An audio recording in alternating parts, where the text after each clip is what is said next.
வணக்கம் நண்பர்களே, இது உங்கள் V.Palanichamy. நம்ம வந்து TNPSC ப்ரீவியஸ் இயர் கொஸ்டின்ஸ் பார்த்துட்டு இருக்கோம். அந்த வகையில் இன்னைக்கு பார்க்க போகிறது குரூப் 1ல் 2014ஆம் ஆண்டு கேட்கப்பட்ட இந்தியன் பாலிட்டி, அதாவது இந்திய ஆட்சியல் சம்பந்தப்பட்ட கேள்விகள். மொத்தம் 23 கேள்விகள். நம்ம நிறைய கேள்விகள் போகலாம். ரைட்.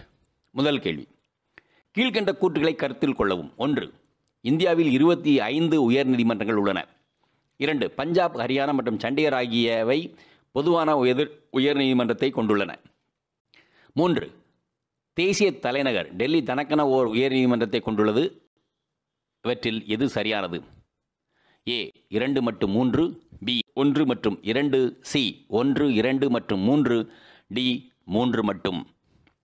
சரியான பதில் C 1, 2 மற்றும் 3. இரண்டாவது கேள்வி, இந்திய சட்டத்துறை தலைவரை பற்றிய கூற்றை கருத்தில் கொள்ளவும். 1. இந்திய குடியரசுத் தலைவராக நியமிக்கப்படுகிறார். 2. உச்சநீதிமன்ற நீதிபதிகள் தேவையான தகுதியை பெற்றிருக்க வேண்டும். 3. பாராளுமன்றத்தின் இரு அவைகளில் ஏதேனும் ஒன்றில் உறுப்பினராக இருக்க வேண்டும். 4. குற்றச்சாட்டுகள் மூலம் பாராளுமன்றத்தில் பதவி நீக்கம் செய்ய முடியும். இவற்றில் சரியான கூற்று எது? A 1 மற்றும் 2, B 1 மற்றும் 3, C 2, 3 மற்றும் 4, D 3 மற்றும் 4. சரியான பதில் A 1 மற்றும் 2. 3.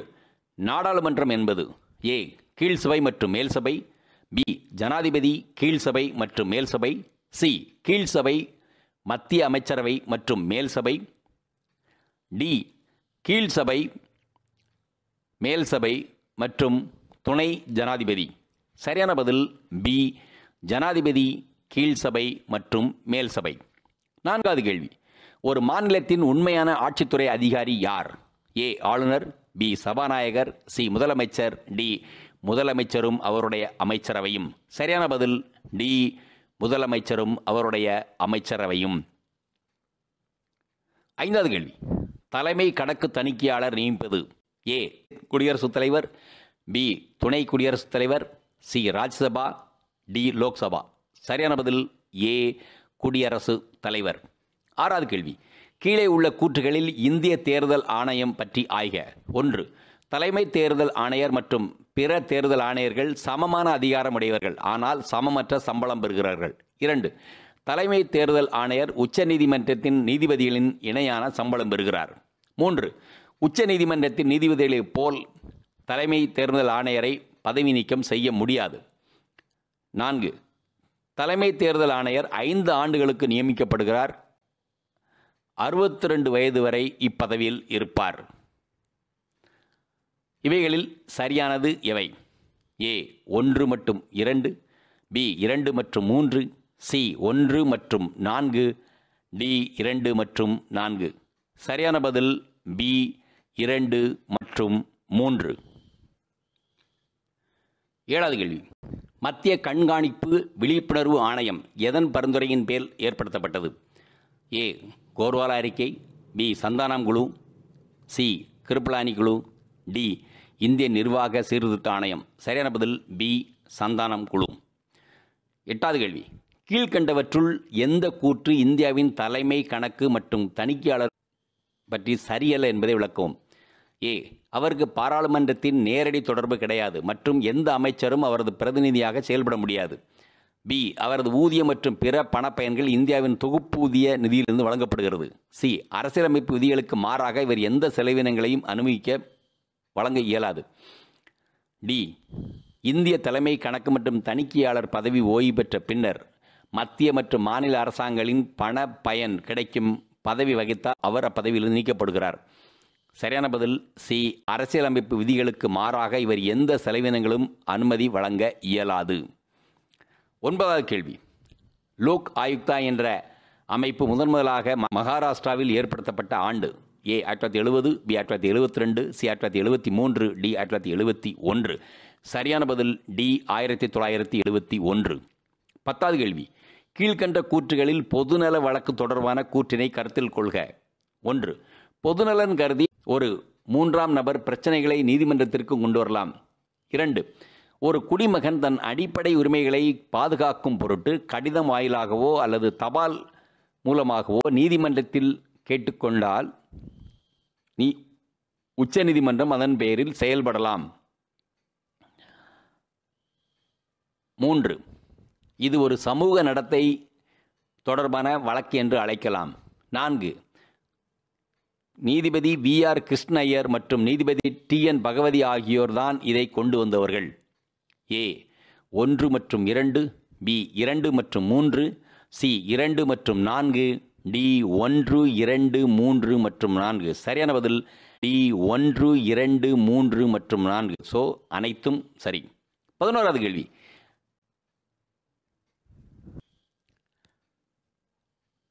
நிவாரண தீர்ப்பாயங்கள் சட்டம் தொடர்பாக எது அல்லது எவை சரியானவை?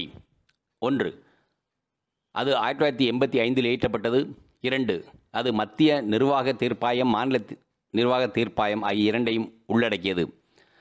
A 1 மட்டும், B 2 மட்டும், C 1 மற்றும் ஆகிய இரண்டும், D 1 அல்ல 2 அல்ல.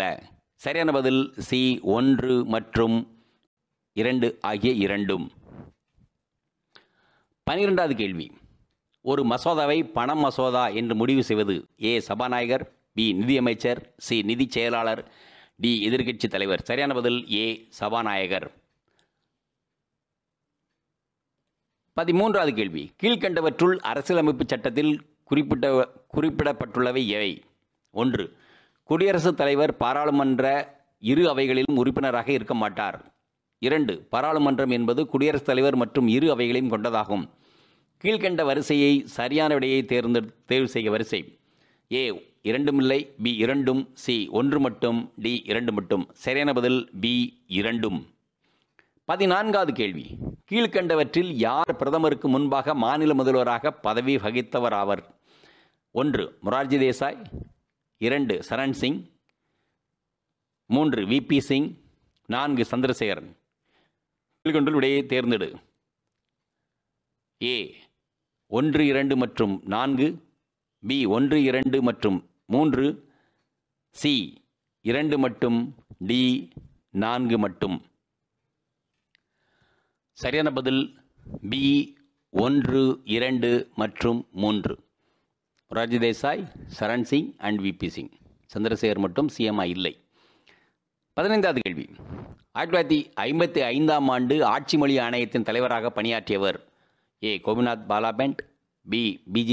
Care, C doctor B.R. Ambedkar, D Santhanam. சரியான பதில் B P.G. கேர். 16வது கேள்வி. அரசியல் அமைப்பின் செயல்பாட்டை மறு ஆய்வு செய்வதற்காக M.N. வெங்கடாச்சலயா தலைமையில் தேசிய ஆணையம் அமைக்கப்பட்ட ஆண்டு? A 2000, B 2001, C 2002, D 2003. சரியான பதில் A 2000. 17வது கேள்வி. எந்த விதி இந்திய தேர்தல் ஆணையத்தின் அதிகார மட்டத்தில் பணிகளில் உள்ளடக்கியுள்ளது? A விதி 324, B விதி 356, C விதி 370, D விதி 243. சரியான பதில் A விதி 324. 18வது கேள்வி. கீழே கொடுக்கப்பட்டுள்ளவற்றுள் எது சரியான அறிக்கை? 1.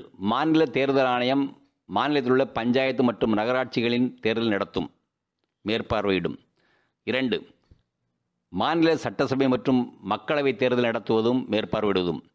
A 1 மட்டும், B 2 மட்டும், C 1 மற்றும் 2, D மேற்கூறியவை எதுவுமில்லை. சரியான பதில் A 1 மட்டும். 19வது கேள்வி. பின்வரும் கூற்றுகளில் கருத்தில் கொள்ள. 73வது அரசியல் திருத்த சட்ட மசோதா அரசியலமைப்பில் பின்வருவனவற்றில் வழிவகை செய்தது. 1. பஞ்சாயத்து அரசில் அடக்குமுறையை ஏற்படுத்துவது. 2. மகளிருக்கான தனி ஒதுக்கீடு. 3. பஞ்சாயத்துக்கான தேர்தல் நடத்தும் அதிகாரம் அரசாங்கத்திடமிருந்து திரும்ப பெறப்பட்டது. 4. மாநில அரசாங்கம் பஞ்சாயத்திற்கு நிதி வழங்கும் உரிமை பறிக்கப்பட்டது. இவற்றில் சரியான கூற்று எது? A 1 மற்றும் 2, B 1, 2 மற்றும் 3, C 2, 3 மற்றும் 4, D 1 மற்றும் 4. சரியான பதில் A 1 மற்றும் 2. 20வது கேள்வி. கீழே கொடுக்கப்பட்டுள்ள ஆண்டுகளில் லோக்பால் மசோதா எந்த ஆண்டு அறிமுகப்படுத்தப்படவில்லை?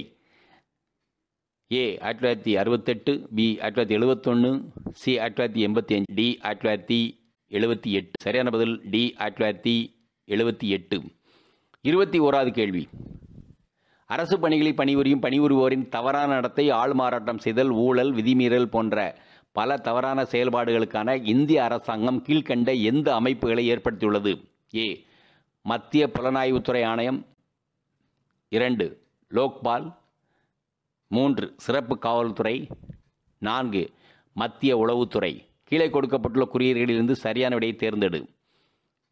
ஏ 2 மற்றும் 3, பி 1 மற்றும் 4, சி 3 மற்றும் 4, டி 1, 3 மற்றும் 4. சரியான பதில் டி 1, 3 மற்றும் 4. 22வது கேள்வி. கீழ்கண்ட எந்த செயல் மகளிரை துன்புறுத்துவதற்கு ஈடானது? 1 உடல் ரீதியாக துன்புறுத்துவது, 2 பணிபுரியும் இடத்தில் வீட்டில் வெறுப்பான சூழலை ஏற்படுத்துவது, 3 கேலி செய்வது, 4 அவமானப்படுத்துவது, இழிவுபடுத்துவது. ஏ 1 மற்றும் 2 மட்டும், பி 1, 2 மற்றும் 3 மட்டும், சி 1, 2 மற்றும் 4 மட்டும், டி 2, 3 மற்றும் 4 மட்டும். சரியான பதில் சி 1, 2 மற்றும் 4 மட்டும். 23வது கேள்வி. கீழ்கண்ட எவைகள் சரியாக இணைக்கப்படவில்லை? ஏ 21 பிப்ரவரி 1947 அரசியலமைப்பு நிர்ணய குழுவின் அறிக்கை சமர்ப்பிக்கப்பட்டது. பி 15 அக்டோபர் அறிக்கை தயாரித்த குழுவின் கருத்துக்கள் ஏற்றுக்கொள்ளப்பட்டது. சி 26 நவம்பர் 1950 அரசியலமைப்பு நிர்ணய குழுவின் உறுப்பினர்கள் அறிக்கையில் கையெழுத்திட்டனர். டி 24 ஜனவரி 1950 அரசியலமைப்பு தழுவப்பட்டது. ஏ மற்றும் சி தவறு, பி ஏ மற்றும் டி தவறு, சி பி மற்றும் சி தவறு, டி சி மற்றும் டி தவறு. சரியான பதில் டி சி மற்றும் டி தவறு. சார் மிக்க சந்தோஷம். நம்ம இன்னொரு எபிசோடில் மீண்டும் சந்திப்போம். மிக்க நன்றி. இந்த வீடியோ உங்களுக்கு பிடிச்சிருந்தா லைக் பண்ணுங்க, ஷேர் பண்ணுங்க, சப்ஸ்கிரைப் பண்ணுங்க, கமெண்ட் பண்ணுங்க, பெல் ஐக்கன் பிரஸ் பண்ண மறந்து போயிடாதீங்க. அப்பதான் நாங்கள் போஸ்ட் பண்ற வீடியோவோட நோட்டிஃபிகேஷன் உங்களுக்கு வரும்.